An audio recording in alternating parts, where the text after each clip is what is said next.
Saudi আরবে বিদেশি নাগরিকদের জন্য সম্পত্তি কেনার আইন সংস্কার করেছে দেশটির সরকার। চলতি জানুয়ারি থেকেই কার্যকর হয়েছে এই নতুন নিয়ম। এখন থেকে সৌদিতে বসবাসরত প্রবাসীদের পাশাপাশি বাইরের দেশ থেকেও বিদেশিরা সেখানে বাড়ি বা ফ্ল্যাট কিনতে পারবেন। তবে দুই পবিত্র শহর মক্কা ও মদিনায় কোনো বিদেশিকে বাড়ি বা জায়গা কেনার সুযোগ দেওয়া হবে না। সৌদির বাইরে থেকে যেসব বিদেশি বাড়ি কিনতে চান তাদের সেটি কিনতে হবে সৌদির সরকারের নির্দিষ্ট করে দেওয়া অঞ্চল রিয়াদ ও জেদ্দায়। এর বাইরে কেনার সুযোগ নেই। আগামী মার্চের মধ্যে এসব নির্ধারিত এলাকার মানচিত্র প্রকাশ করবে সৌদি সরকার। যারা বর্তমানে দেশটিতে কর্মরত তারা তাদের ইকামা নম্বর ব্যবহার করে সরাসরি সরকারি পোর্টালে আবেদনের মাধ্যমে থাকার জন্য একটি বাড়ি কিনতে পারবেন।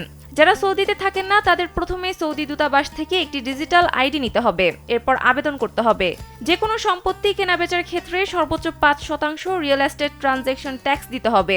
বাজার দর অনুযায়ী রিয়াদ বা জেদ্দায় এক রুমের ফ্ল্যাটের দাম শুরু হচ্ছে প্রায় ১ কোটি টাকা থেকে।